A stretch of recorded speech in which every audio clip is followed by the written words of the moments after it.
So good. All right, and for Carrie, KJ Sinclair.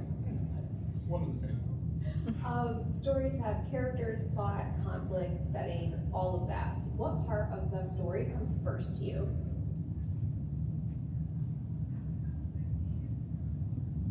So this is unfortunately a loaded question. From the context of where do I start writing, I actually won't write until I've planned out in my head what's going on, but I don't plan out linearly. I don't plan out, I'm not a plotter. Someone referred to me, no, quilter. I come up with the little pieces of the story in my head and I picture specifically a scene, an idea of something. But the issue is I stupidly don't write things down. And I also suffer from short-term memory loss. So eventually it's like, pew, out the window. But no, so when it comes to like the actual stand, did you hear that? That was not part, that was weird. That was my point. Yeah, I just the chair, sorry. When it comes to actually like getting down to writing, I need to know what's gonna happen. I can't pull like plot from out of me, unfortunately.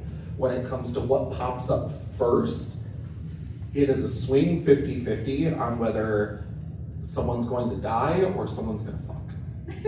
Those are the first two things that pop into my head with a story every single time. Sometimes both.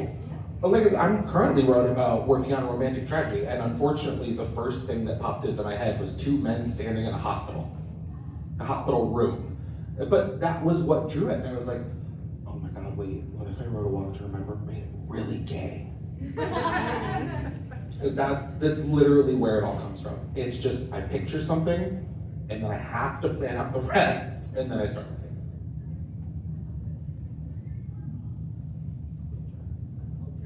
Quilter is a great term. So We're gonna start that's using that. it was like a month or two ago. I'm part of a really big author group on Discord. It's called the Rainbow Quill. It's queer authors, queer stories, XYZ. And I was explaining that to someone who's a quilter, and I was like, you genius. Yes, good. I was about to go and tell the person I'm sharing my table with, like, hey, guess what? I figured out what you are. Right. I think a writing assistant, like platform type thing, that you can actually write just scenes and then you can rearrange Yes. everything, right? I can't remember Oh, what is it? is it Scrivener? Scrivener? Yeah. Scrivener, yeah. Oh yeah, Scrivener is great. I heard, and I'm like, if you write your scenes like a quilter, then that makes sense, but I'm very much linear, so. All right, the next question is for Kay. Where do Call me you, Kelly. Kelly? Kelly. Oh, you told me that in the email. Curious Good. Kelly. I think I didn't tell you anything. Kelly? Okay. Where do your ideas come from? And do you have a favorite book that you've written? You've written so many. Just wondering if you ever have one that you like keep going back to. My ideas come from everywhere. So sometimes I'll see a magazine at the checkout. Sometimes I will be listening to NPR Sci-Fi Friday, and they'll talk about the newest technology that's out, and I was like, oh, that would be a cool book. Sometimes it's just stuff that's going on.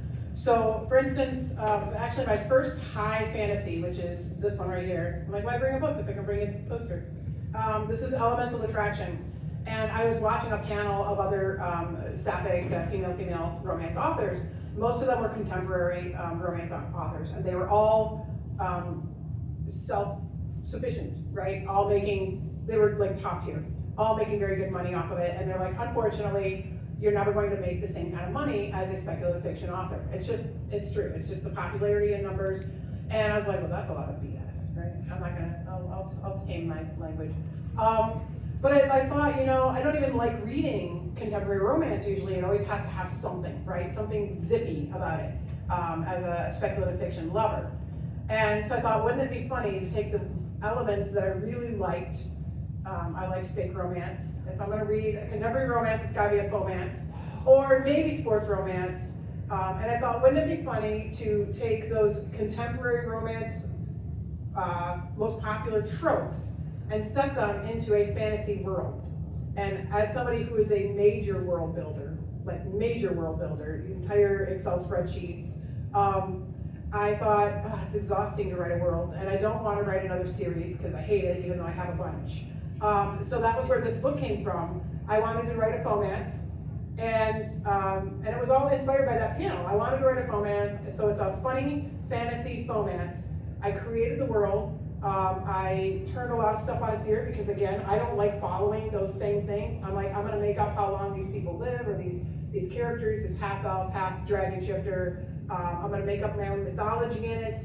Actually, the one character, she was raised by monks of the non-binary Gaz. So they have god, goddesses, and Gaz. This Gaz is non-binary. So the monks are all non-binary, but Ellis was raised by them, but left on quest and never completed it, so she's not a monk. So it's just, I tried to turn a lot of stuff on its ear, and I create this entire mythology and backstory. But I didn't fully flesh it out because I left it as an open world in case somebody else in my publishing company would like to also write in the same world, with the intention that if you add characters, add gods and goddesses, add mythology, add it to the list. So I would say my favorite, what was the question about favorite? What's your favorite book that like you keep coming back to? I would say my favorite book right now, originally it was this twisty one, the sci-fi, one of the first year publishing. But right now it's Remember Me Synthetica, because I'm a huge, like, Isaac Asimov, I'm a huge fan of that. And for whatever reason, I just love it, it's my jam. But I also really love my funny fantasy romance. Like, it makes me laugh, and I wrote it, right?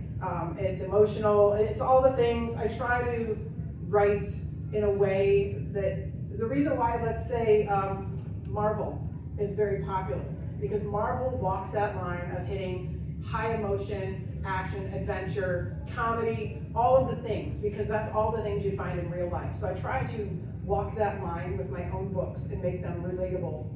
And I was told many times that no matter if I'm writing first person, third person, it's your author voice.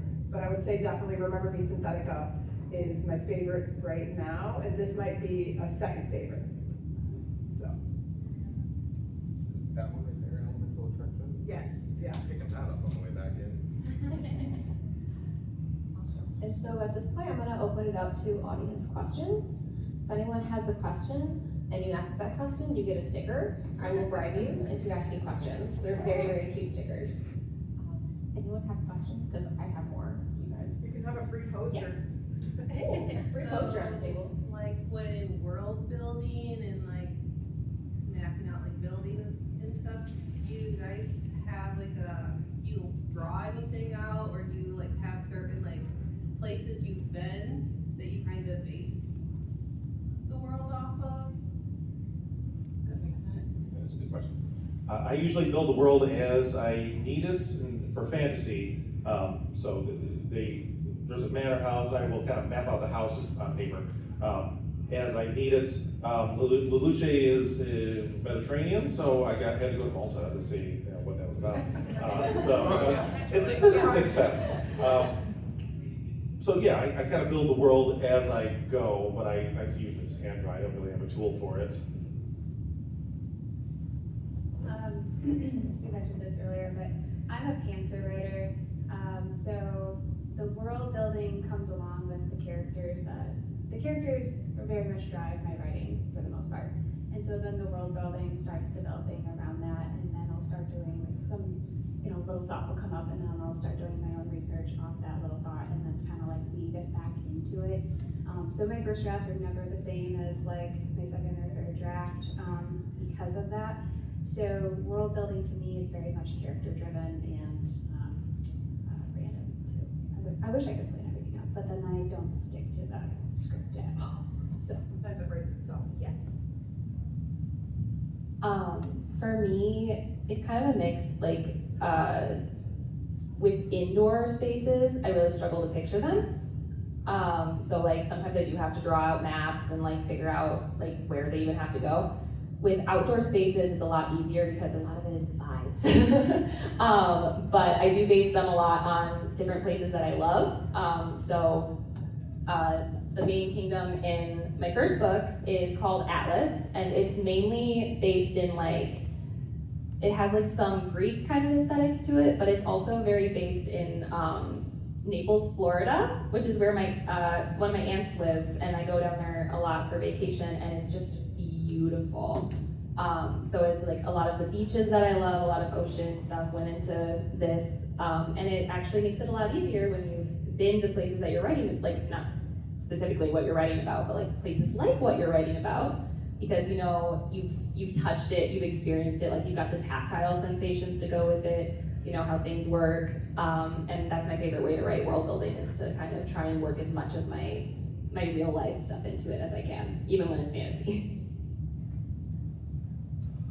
I am terrible about doing like whole world building. I can tell you specifically, like using the Royal Day as an instance, I could tell you that the continent is an island.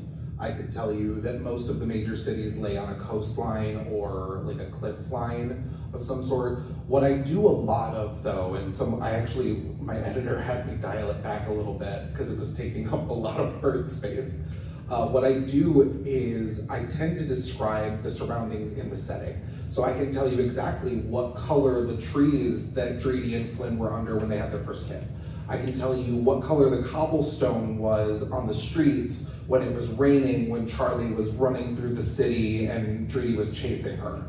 I can tell you those kind of details. I want to create a vivid image of what's happening, but when it comes to like the bigger detail, I have no clue what the continent of Aria looks like. Not even remotely.